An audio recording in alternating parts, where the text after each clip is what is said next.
Today, we're going to talk about a figure you probably know, even if you don't know her name. She's one of the most famous ghosts in Korean horror, the Chanyo Gwishin. But this isn't just another ghost story. We're going to get into the heartbreaking human story that started the whole legend.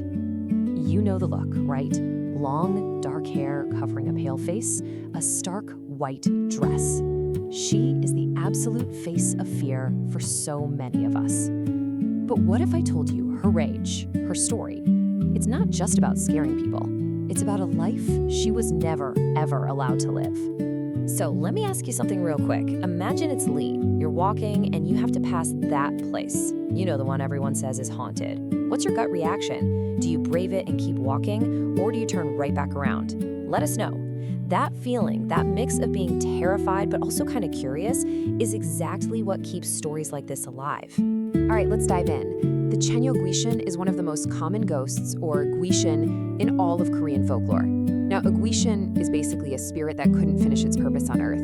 They're stuck, trapped between worlds, just looking for some kind of peace. And her name tells you everything you need to know about her specific tragedy. Chanyo means a young unmarried woman, or virgin, and Gwishin means ghost. So she is, quite literally, the virgin ghost. And yeah, she comes with all the classic stuff that makes the hair on your arms stand up. You're walking alone and bam, the air just gets icy cold, or the wind suddenly changes direction out of nowhere. That's the feeling people in these stories get right before she shows up, usually in lonely places full of memory and sadness. Okay, so all of that is what makes her terrifying. But the real story, the reason this legend has so much power, it all comes down to this one question. Why is she so incredibly angry?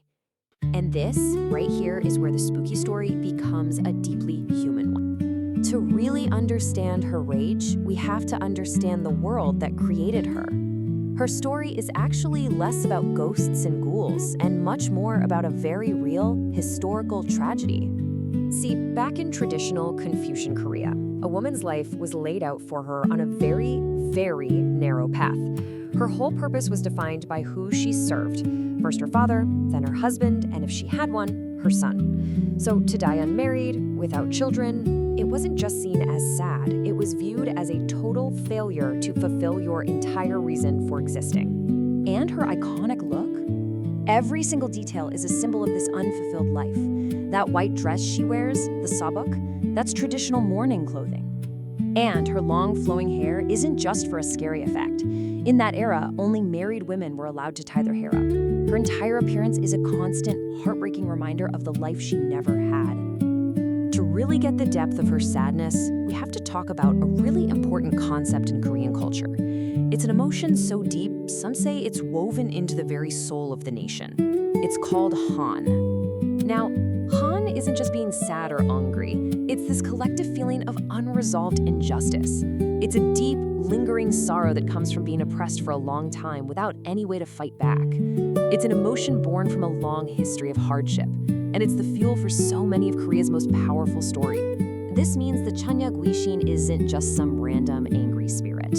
You could say she is the physical embodiment of Han. Her very personal tragedy of a life that her society told her was worthless, it becomes a symbol for a much bigger, collective feeling of sorrow and injustice. This idea of a spirit left behind because of a tragedy is something you find in so many places around the world. It's not about whose ghost story is scarier. It's about how we all use these tales to talk about loss and things that just aren't fair. So, what are some similar legends from your home country? I'd love to see you share them in the comments. But her story doesn't just end with her being a tragic victim. Lately, people have started to see her in a totally new light, not just as a victim, but as a symbol of rebellion. The traditional view was all about appeasing her spirit, trying to calm her down. But the modern interpretation sees her anger differently. It's seen as a powerful protest against the patriarchal system that basically stole her life and her voice. Think about it. In a world where women had almost no power while they were alive, the ghost story became a place where they could finally be powerful in death. Becoming a terrifying ghost was a way to fight back against injustice and force the world to finally pay attention. So it's really no surprise that a figure this complex and this powerful has found a whole new life in modern pop culture, especially in Korean movies and TV shows. And this isn't anything new. Her story has been passed down for hundreds of years. It went from campfire stories and rituals to classic literature and eventually to the big screen. Every generation finds a new way to tell her story. And today, she is absolutely everywhere. From the terrifying ghost in a horror classic like A Tale of Two Sisters, to a romantic, even funny main character in huge K-dramas like Hotel del Luna or Oh My Ghost. I'm sure a lot of you recognize some of these. And the reason she's still so popular is that her story can be used to talk about so many things. Modern creators use her character for more than just jump scares. She's a powerful way to explore really complex ideas like social injustice, trauma, and that timeless struggle to just have your story heard. So after all of that, what do you think? Is she just a monster we're supposed to be afraid of? Or is she a tragic figure whose rage is really just a desperate cry to be seen? In the end, her legend lasts because it is so much more than a scary story. It's a story about grief, about oppression, and about the amazing power of a voice that, even after death, absolutely refused to be silenced. If you're someone who loves stories that go deeper than just the surface and that have real cultural context, go ahead and save this explainer for later. The world is just filled with so many powerful legends like this one. What country's folklore should we dive into next? Drop a comment and let us know. Thanks for hanging out.